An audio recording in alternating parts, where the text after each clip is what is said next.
Welcome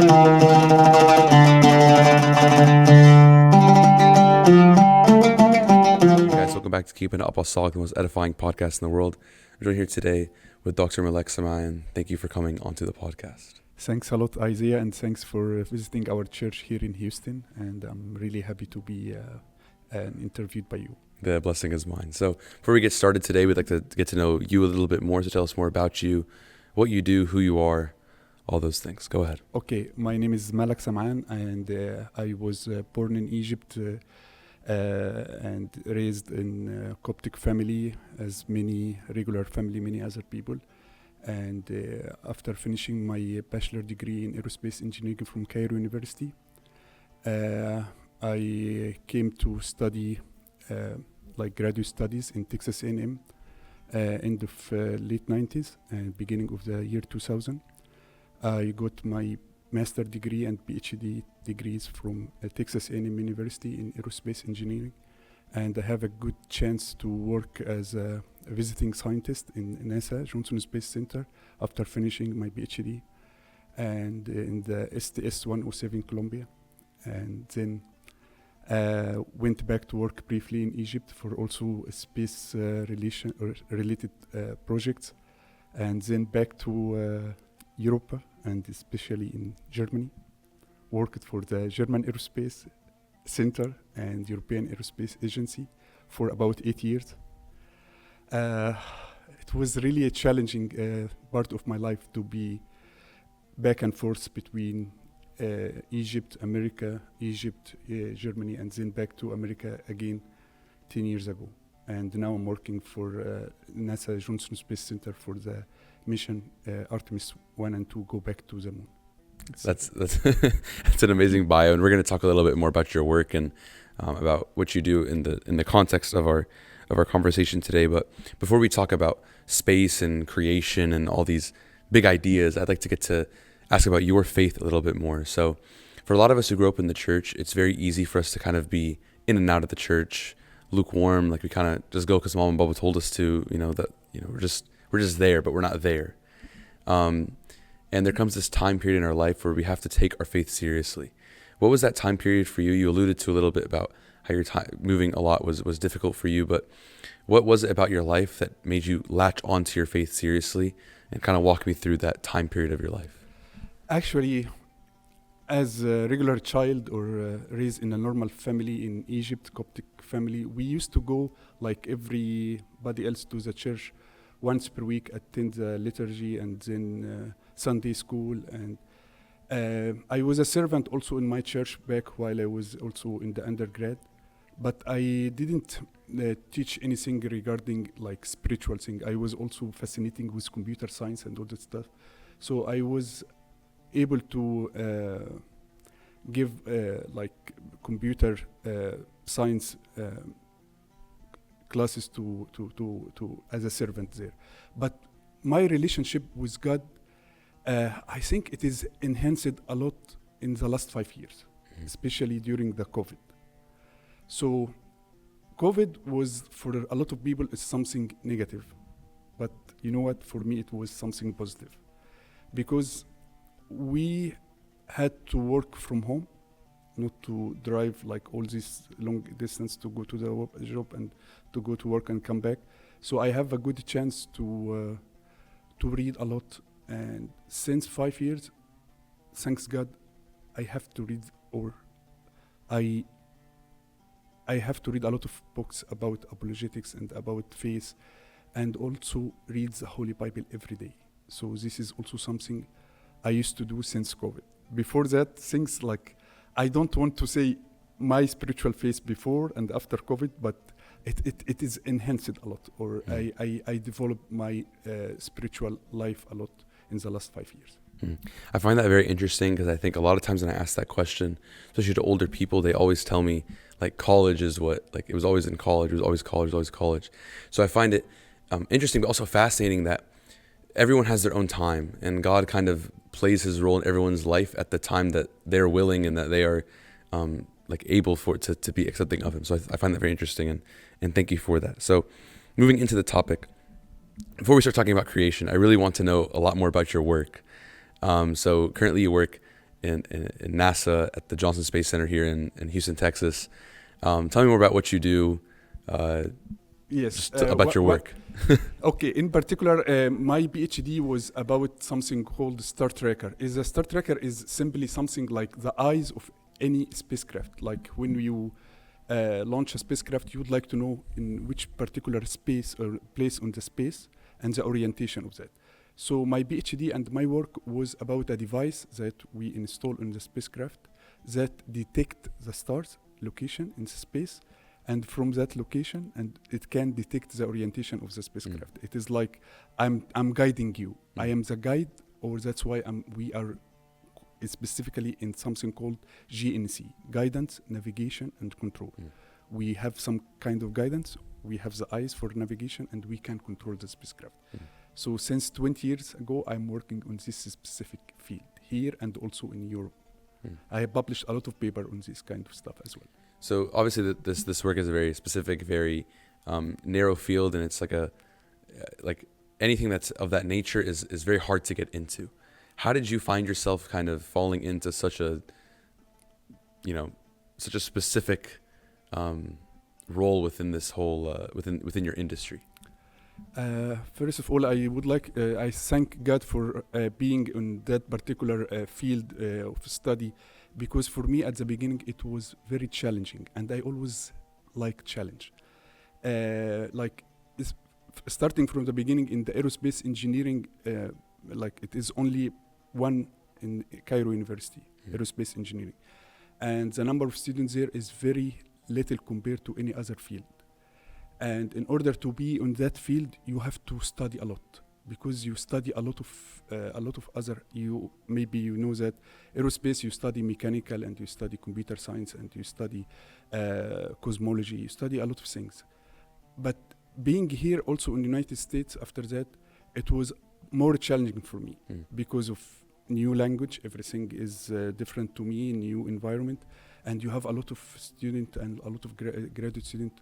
Also, after I start working, aerospace engineering is a challenging one, but thanks God that I could able to go through that challenge.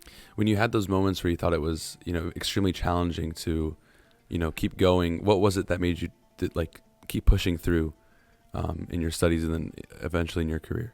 Yeah, actually, with the help of my parents at the beginning, and then with the help of my wife after that, I could able to accept that challenge, and I could able to overcome a lot of stuff that is really hard for me. Like during my graduate studies, my parents passed away in Egypt, and it was really hard for me. But yeah, with the God grace, things become achievable at that moment. And also in my work here or in Germany, there is always challenging that I cannot speak about personally, but also some kind of stuff that people take it as your background, as your ethics, or as your origins, and all this kind of challenging that, it's really something that, thanks God, we can overcome all this. Yeah, of course. And I think that's something that we always notice in our lives, is that God's hand is always present. Exactly. Especially looking back. When you look back on it, it's very obvious to see.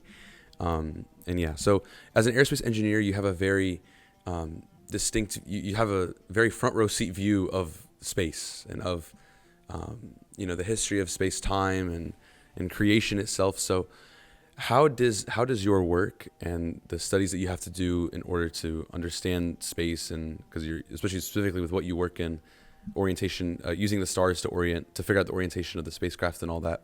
So there's a lot of understanding of cosmology and creation. How has your work formulated, along with your faith, your idea of creation? How do you because a lot of people say science and the Bible, when it talks about creation, are very contradicting. How does how do you kind of reconcile those two things, the science behind creation and also your faith behind creation? You know what? When I tell anybody that I'm an aerospace engineer, or I study aerospace or cosmology and know about the universe, what is the first question everybody asks me? And it is really a really common question to me. Is there a life anywhere else in the universe? And this is really an interesting question, because people think that if there is a life, this can break our faith or break our knowledge about Genesis. First of all, with our current technology, we couldn't prove that there is a life anywhere else or no.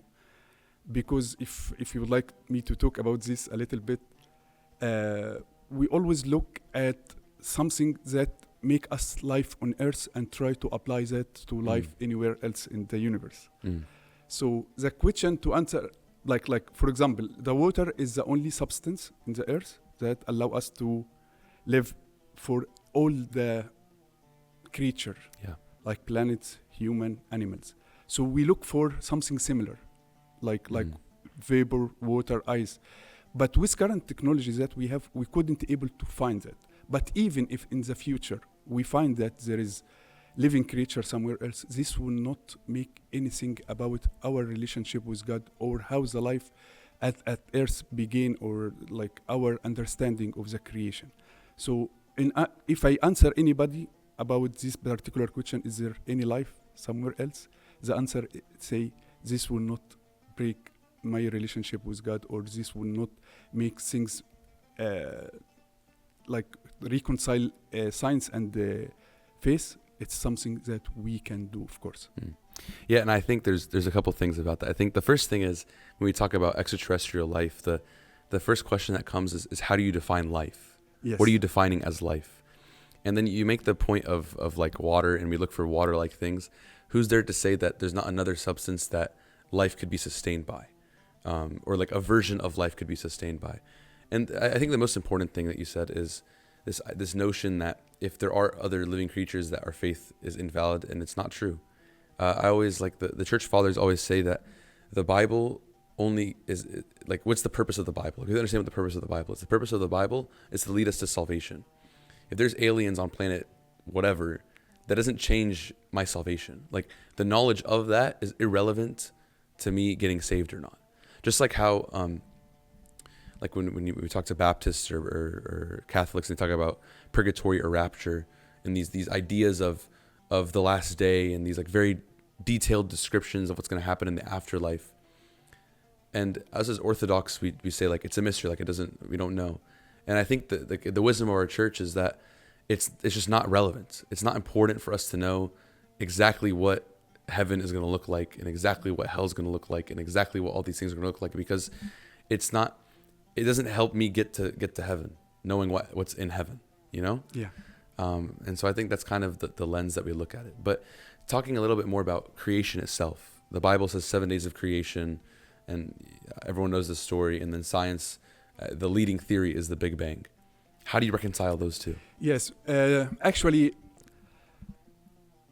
the first verse in the Genesis, in the beginning, God created heaven and earth.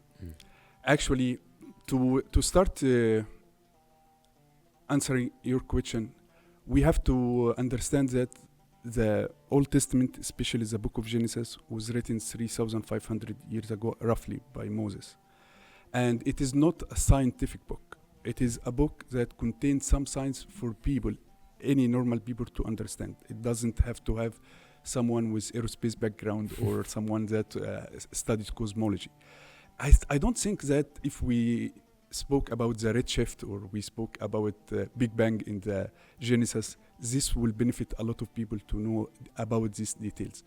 But the theory of the Big Bang that started like almost 100 years ago, it is a very recent theory. It states that the universe starts to begin by a huge explosion of something called singular point that has a lot of energy, and this energy, people measure it to be like some kind of 10 trillion as the energy of the sun. And in very, very tiny amount of time, it is something like 1/10 to the power 17 of a second. And this kind of huge energy in very tiny amount of time, and this explosion or the Big Bang that happened and make all the universe that we see currently doesn't contradict what the Bible say in Genesis, because it say in the beginning there was a beginning, and there is there is expansion, and also we read that in Isaiah. God stretches the heaven. Mm. We cannot, like if you would like to talk about maybe 7 days, you said something Yeah. like the 7 days. Okay, day is an Hebrew word, or yom is a Hebrew word. Yom, we also say yom in Arabic, is in Hebrew is not a 24-hour period. It is a period of time that could be part of the day, or one whole day, or one specific period of time that can take billions of years. Like the Big Bang theory said, the universe is 13.8 billion years. And the Earth is about 4.5 billion years. So Genesis 1:1 started at that moment, 13.8 billion years. Genesis 1:2, when we say God created the hover, that God started to create the Earth, is that about 4.5 billion years. There is the gap between the first verse and the second verse is almost 8 billion years. It is not a yom. Yeah. So I think my follow-up question for that, I'm going to be a little bit of a skeptic, so forgive me. But my question about that comes, okay, so like let's say the Big Bang does not contradict the Bible, sure. But then how is God's hand in this random event, like in this random, after the Big Bang is, and the universe is expanding and exploding, and the planets are being formed and galaxies are being formed and all this, how is that, because it's considered a random event, how is God's hand prevalent in that randomness? Like, how did the earth come to be exactly how it is from a scientific perspective that does not contradict what the Bible says? Yeah, this is a good question, actually. I remember I gave this creation story to elementary school. And actually, one of the kids asked me a very interesting question. I didn't actually prepare for that particular question. It is similar to what you are saying, God's hand. And actually, in the scale of the elementary school, he asked something similar like what you are saying.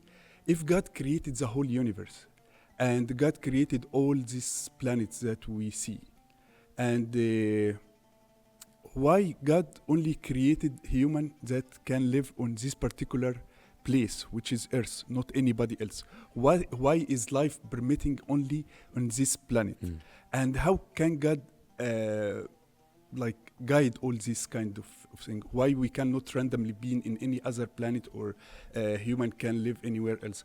It is something interesting, because I didn't prepare for such thing. Because if he asked me why, a scientific question, why Earth is a life permitting planet, I can easily answer that from science point of view. But he asked for a logic, something that reason. And the answer that came to my mind, and with the help of God, is that I just give him an example of if God is a great king or a very rich person who built a huge house with, for example, 10 rooms. What do you think if he has only begotten son? Which one of this room this rich person will allow his only begotten son to live in? Which one of these 10 rooms? The best room, the best one, yeah. The best one. And the best one in this huge house is the one that has what? That has water, that has air condition, that has the best view, that is in a very good relationship it's accessible to every place.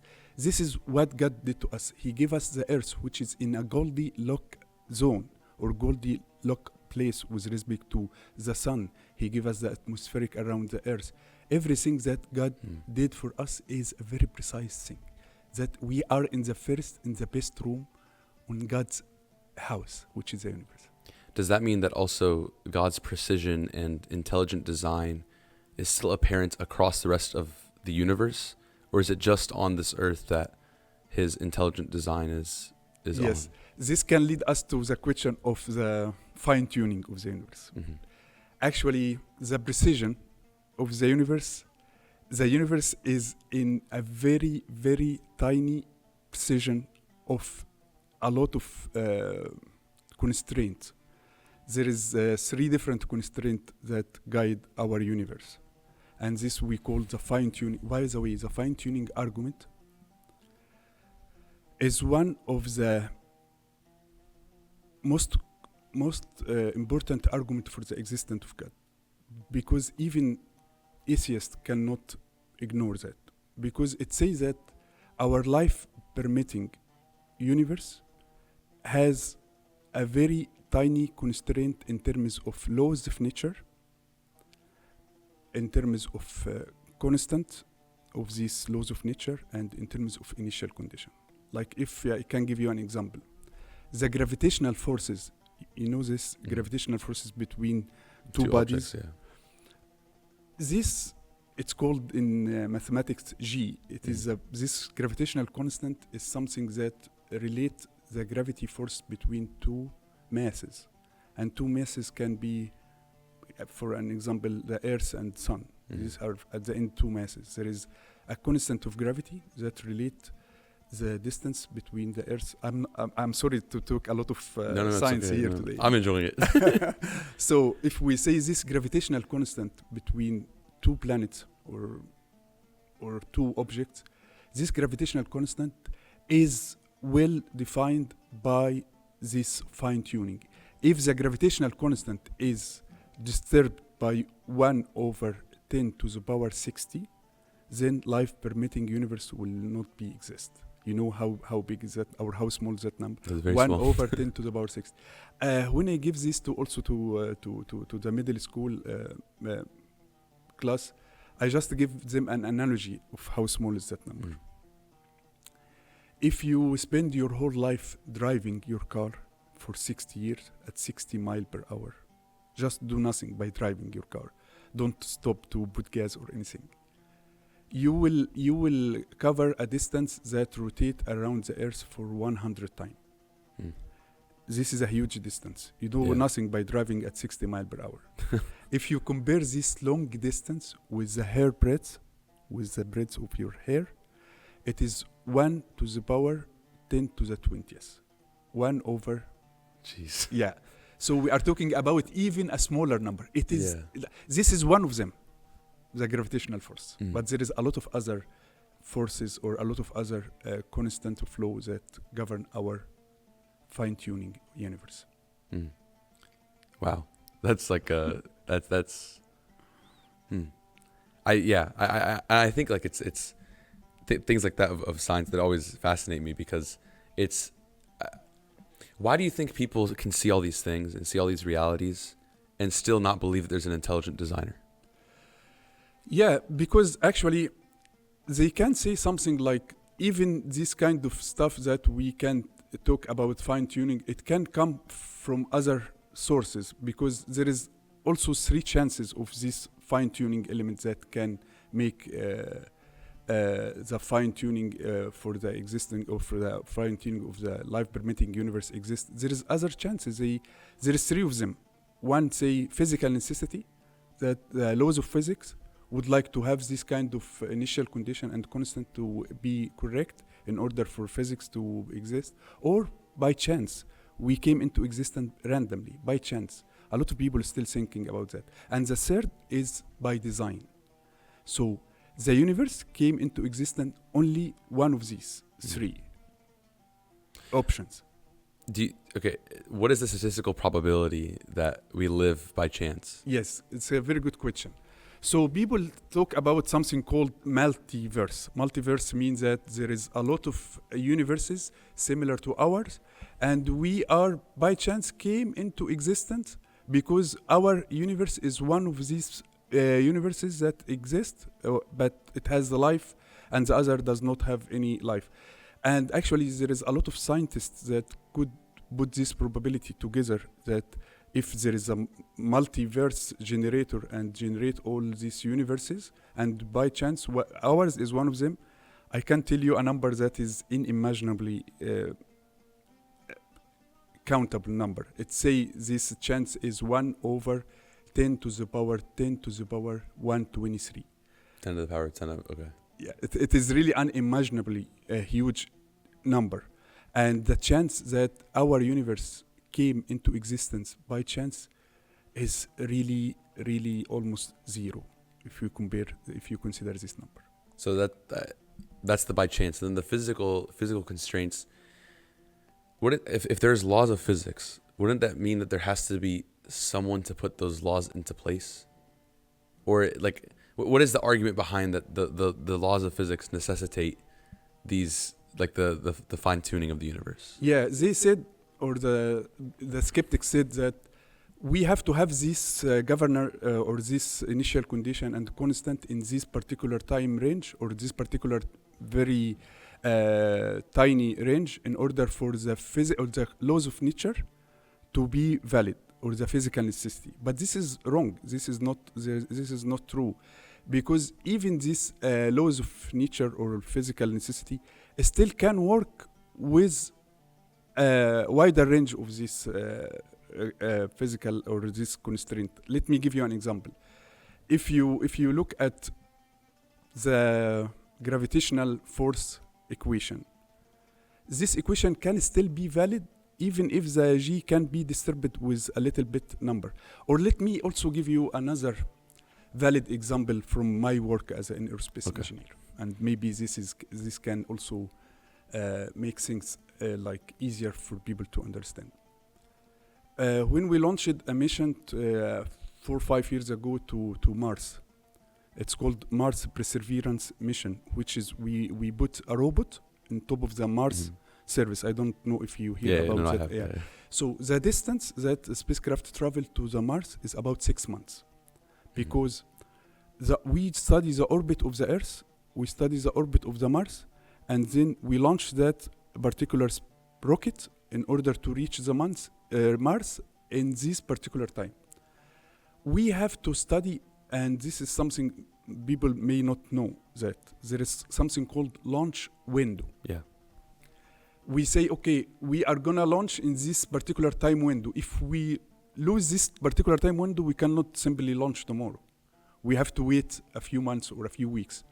And this particular time window, we study by the initial condition and by the laws of nature. Like, for example, here, I will study the gravitational force, I will study the environment behind this, and I have to launch in this particular time with this particular angle of attack and with this particular time window. It is really something that we have to put together. So I'm just fascinated, to be honest. I don't really have much to say. I think the whole field of cosmology and space and like the philosophers and scientists of our time, that like the famous ones that kind of talk about all these different things. There's some that are on both sides, some that are Christian, some that are, Muslim, some that are atheists, whatever. There's people from all different walks of life that are in this field. When you are doing these calculations, discussing these things, figuring out when that launch window is, all this stuff with these people of all these diverse backgrounds, do these types of conversations ever come up where you're talking about or are you guys a little too busy to be asking about the whys? Or is this something that you feel like in your line of work, the whys and the philosophy behind it kind of comes up, or no? Yeah, actually, again, it depends on the background of the person that you are talking with. Like, if you are talking with someone who has a background of engineering background and understands this, maybe it is easier to talk to him about the fine-tuning or the creation and all that stuff. But sometimes you can simplify things for the people or the atheists or people from unbeliever, like when they talk about the existence of God or some kind of like I remember for example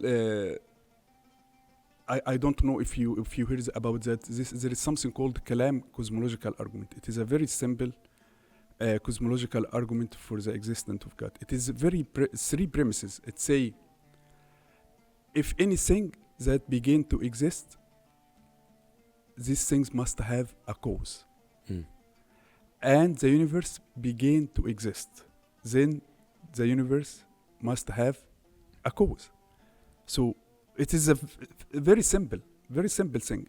I cannot just start with talking about all this kind of technology stuff and initial condition and fine tuning. I can't simply start with something like that. If I'm talking to an atheist or someone with a background that he doesn't believe in God. Very simple. If anything that begin to exist must have a cause. And I ask him, Does the universe begin to exist? Yes, because we live in that universe. Yeah. What do you think is the cause is? The cause is must be something timeless, spaceless, uncausable, and something behind our universe that can make this universe exist. Who Why is does it have to be something timeless and uncausable? because you cannot, the creator must be bigger than the creation. The Mm. creator must be behind the, I cannot say that the creator of the universe is something smaller or limited by time. He has to be timeless. He has to be spaceless. Why couldn't it be a creation before the current creation? This is because we all agree that in the beginning there is a beginning. So the It beginning can- of it- the beginning. Okay. Yeah, it cannot. It is not an eternal. By the way, at certain point, people were thinking that the universe is an eternal, and this is not true. The universe has a beginning, and by the way, I don't know if you know that the universe will end at certain point, Yeah. but not now. It is still 100 billion year or roughly. Yeah. So- So there's obviously a beginning and there's an end, and so there has to be something bigger than beginning and end to kind of facilitate all of that. I'm a skeptic. I do not believe what I'm saying. I'm not believing what I'm about to say, but just have to throw that out there. Could there be something that's just has an earlier beginning and a later end, but is not necessarily timeless, that created? Like, why does it have to be specifically timeless? You mean the God? God, yes. Why does God have Yeah. to be specifically timeless? Why Actually- can't he just have a lower bound and a higher upper bound? Why does he have to be timeless? Yeah, actually, this is also lead to a question that a lot of young servant or people that we serve in the middle school or maybe high school are asking: if God created the universe, who created God? This is something like a circular question. Like, does the designer need a designer? Does the creator need a creator? It's something like, it is really thing that you logically it is an infinite number of this kind of question cannot lead to anything like who designed the designer and who designed the designer that designed the designer. Yeah, it's like There an is- infinite loop. It is like an infinite loop. So at certain point we have to think about this logically, not scientifically. Yeah. So there's obviously a limit to what science can tell us, and Yes. there's a limit to, what it can tell us about the creation and about anything really. Like even the human mind, we don't fully understand. So I always find it interesting. Where do you think there's obviously very obvious where your faith has filled the holes in of your career and your scientific knowledge. Where do you think your scientific knowledge has strengthened your faith? Because it's very easy to say your faith can strengthen your scientific knowledge. Like, if the universe has a beginning, there has to be a creator. But where has science and what you've learned in your studies kind of facilitated your faith a little bit more? Okay, so there is, I don't know if you know this, there is a word in Greek for the knowledge called gnosis. And the word in Greek for wisdom is Sophia. Yeah. So I just would like to give a background about this. So human mind start by collecting data and information. And this data and information can lead to some way of knowledge. And with the understanding, we can go to the best important thing, or the most important thing in this case, is the wisdom. As the faith in our heart take us from the level of knowledgeable people to the wisdom. Like, I tell you what, the word gnosis in Greek means to know. And it leads to scientists. Like, if you have a knowledge, a very big amount of knowledge, you are a scientist. You cannot go anywhere. But the word Sophia, which is wisdom, with the help of God, that we are taking the knowledge and practice that knowledge lead to a teachers. Hmm. That's why is the big difference between a scientist that is unbeliever or doesn't know about God and a scientist that also combine the face of God to be a wisdom person. Hmm. And I try always to combine my knowledge with the fear of God in order to reach that level of wisdom. Hmm. I think it's a very fine line, because I think it's very easy that like knowledge can be a very easy source of pride. Exactly. And so I think it's very easy to have that balance. How do you ensure that you have that balance? Always by praying, always by reading the Holy Bible, always by humble myself. It's very important. Even if you have a lot of knowledge, you still have nothing. Hmm. The all knowledge we have compared to the knowledge that God gave us is nothing.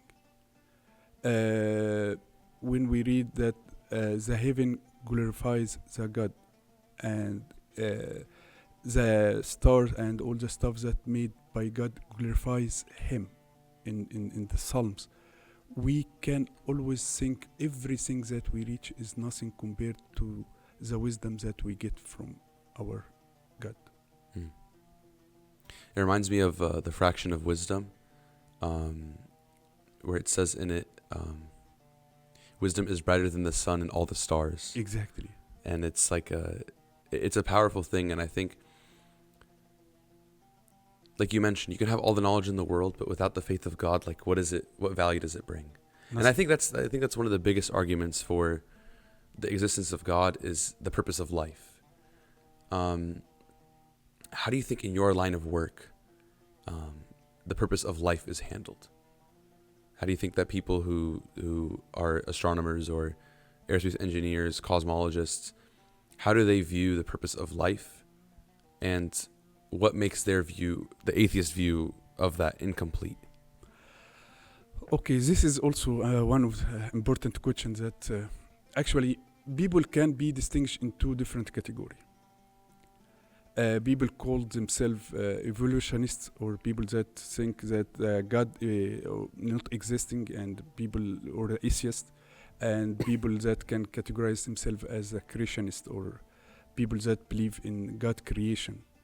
And the distinction between evolutionist and creationist is that the first category of the people that believe in that there is no God, everything evolved to the current state that we have here from the first cell, is that we are gonna start and end nowhere. Like we started from we have no purpose in our life. So if you ask anybody of that believe in the evolution and there is no God, what is your purpose of life? There is no purpose. What are you gonna go after you are die? They don't believe in the eternal life or anything like that. The life end at grave. There is no. People think about recycling or second life or something like that, which is not true. Like we always say that there is 4 questions that we ask anybody to distinguish between if you believe in God, or if you are evolutionist, let's say. Who I am, where I came from, where I'm going to, what is the purpose of life? These are 4 questions that if you answer it, I can tell you if you believe in God or no. And again, this 4 question is aligned with the question, or with the relationship with God, the purpose of our life, and all that stuff. So you mentioned evolution, and I kind of wanted to talk a little bit about that. I know it's not exactly what you were mentioning, but I do want to touch on it because you reminded me. Where does evolution fall in our Christian viewpoint on human creation, like moving into the 5th and 6th days of creation? And do you think there's a place for evolution in our Christian mindset, or no? Or what version of evolution? Or yeah, this is okay. I cannot say yes or no a definite answer here. But when Darwin started talking about the evolution 150 years ago, he said that the humans are evoluted from something called the first cell, and through that evolution of the human or everything that came from the first cell, we evolved to the current shape as a human. But he didn't say there is a lot of things that is like I don't want to say gaps here, but for example, if we agree with the evolution, who created the first cell? If there is something like that, does the first cell came into existence by itself, or there is a creator for the first cell? Of course, we don't agree with this theory of the. It is not theory yet; it is a hypothesis. But as a Christian, there is two types of evolution. Something called microevolution and macroevolution. Microevolution is something like within the same species, things can change very tiny over very long period of year. Like some species can have like very tiny change. I can give you an examples of that. Like there is a small birds in Australia that have like a tiny nose, and in order to reach the certain thing inside the flowers, their nose start to elongate it a little bit by time, which is take very long time over very generation. This kind of micro evolution, we agree with it, but we don't agree with the macro evolution, which says that one species can translate it into another. We came from the apes. No, this is not true. So where do you think that line is in the human microevolution? Because we have all these ancient humans. We've been discovering different iterations of human, if you will. Where does the line fall where we believe that this is the beginning of humanity? Yes, the beginning of the humanity. Again, it is people found also a lot of remaining of the humans that dated back to maybe 100,000 years or something like that, and also they are saying this is humanity came from other kind of species or Neanderthal or something like that. That maybe not something that we cannot definitely give an answer about what is the age of human. Like there is also if this may answer your question, like if there is two different opinion here. People call themselves young earth creationists, and these people are saying that the whole universe and the earth and the human are 10,000 years old, and we don't agree with that. And a lot of people still if you Google that YEC, you will hear about, or you can read about this young earth creationist. And also the other type of people that say no, the earth is and the universe is way older than that, and this is also fall into Big Bang theory people that agree with that. And the human, in my opinion, or this is also a lot of research said that the human exists on the earth about 30 to 50,000 years ago. With this is I think the most valid number right now. I think that my personal kind of problem with the whole human evolution thing is when do you start defining something as human? Like what about a Neanderthal makes it not human versus what makes the first human that they found 50,000 years ago a human? Like who are we to say, not who are we to, I guess, yeah, who are we to say what God intended as human and not human? Or is there a scientific argument for that? I'm not going to talk about scientific argument, but I'm going to go back to Genesis, the book of Genesis. Yeah. God created three different things. Physical thing like the universe, and physical soulish thing like animal, and physical soulish and spiritual creation like the human. If we agree about the evolution or Neanderthal or whatever you call it at the first species, does that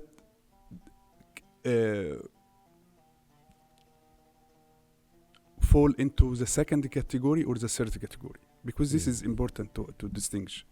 Like we know that physical creation is the thing that physically can be seen, like universe, star, planet, and physical soulish, like things that is animals, physical, soulish, and spiritual is human. So this is the three different categories that we have to distinguish things under. So that makes sense, yeah. So humans would fall under the third category, but Exactly. pre-humans would be Exactly. second category. Exactly. If there is a pre-human, I don't agree with that. I don't agree with that. So what would you consider like a Neanderthal?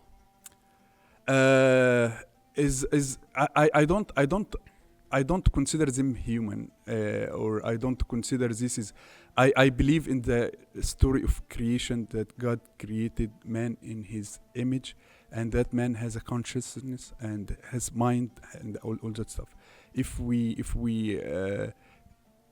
agree with the evolution, I don't think this is fall into that category that I just told you. The three different categories. I understand, that makes sense, yeah. I've ran out of questions. No, actually, is there anything else you wanted to talk about? Yes, actually, you know, the Bible is full of miracles, Yes. and there is two miracles in the Bible that evolve aerospace. Okay, sure. I don't know Let's- if you No, I if don't. you know that.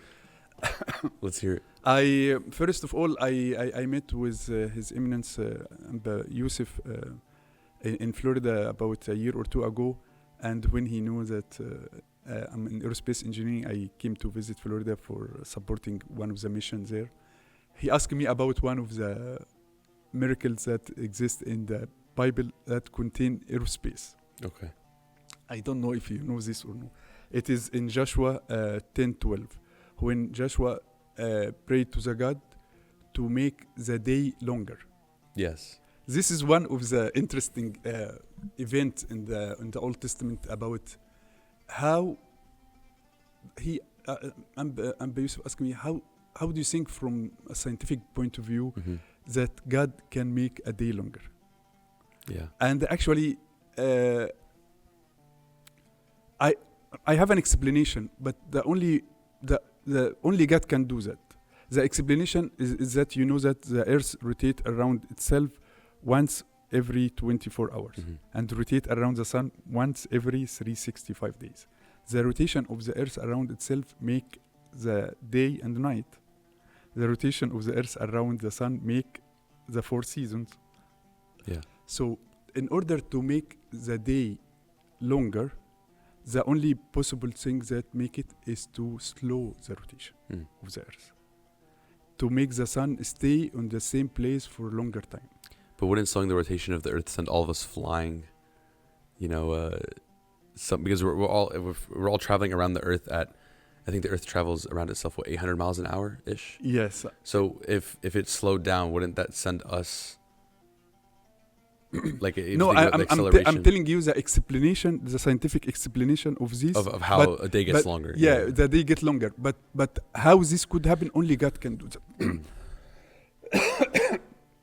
It is not something that with our exploration or our scientific technology can do. Can make the Earth rotate even 1% more or less. This is something.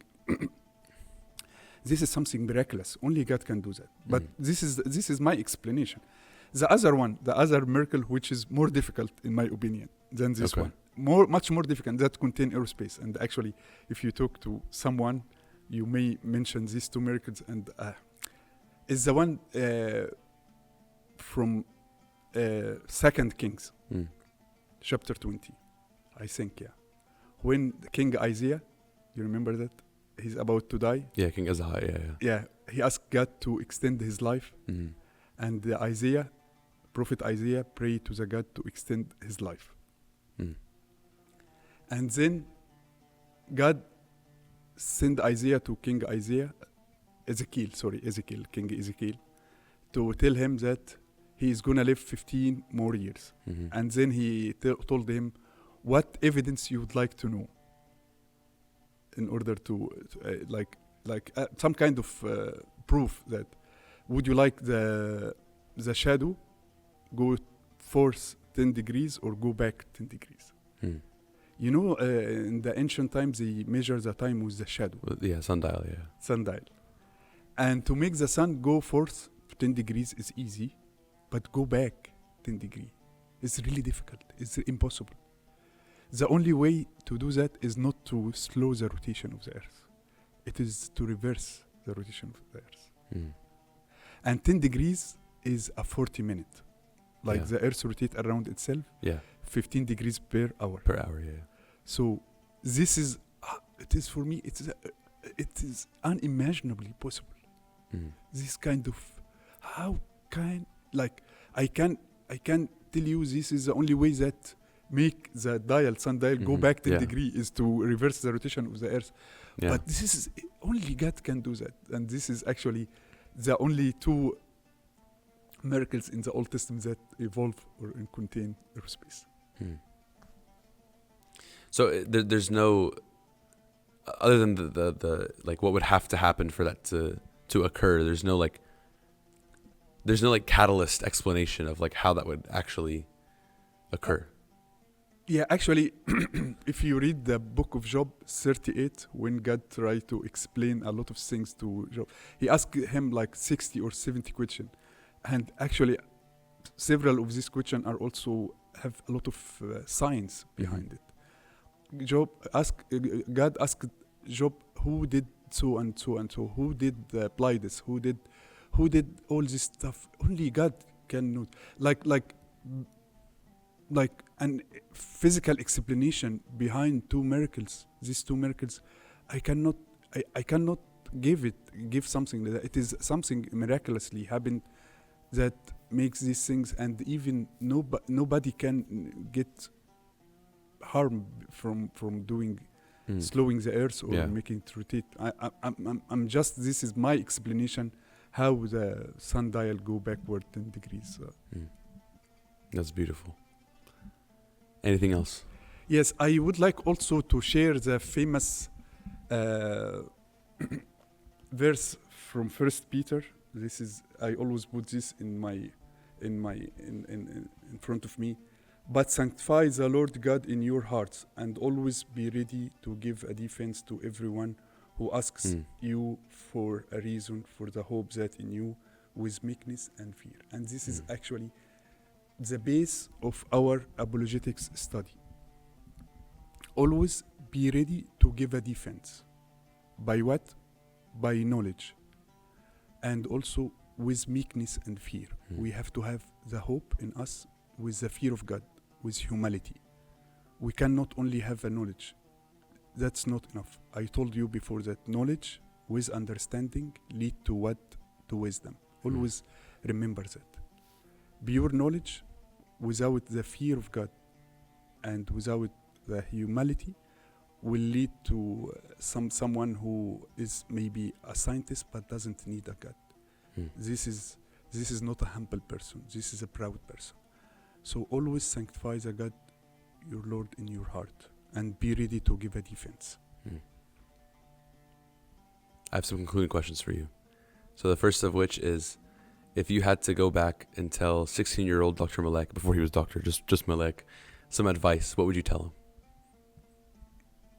Maybe you can formulate it in another way, this question. If you had to give a 16-year-old now some advice, what would you tell them? I just advise him to combine both his knowledge with his faith, and always think by his mind, but always like the things that we have been talking about, that the relation between the faith and science and the faith and reason. We have to enhance our knowledge in the fear of God. Not only enhance our knowledge and not reading the Holy Bible and not trying to enhance our relation to God. I like that. Thank you. That's all I have for you. Thanks a lot. Thank you very much, Dr. Malak, I'm for coming really on to the happy to have podcast. It was you. a pleasure and a blessing. Thank you guys for watching. Make sure to like, comment, subscribe, turn on post notifications. See you guys next week. Thank you very much. Thank you.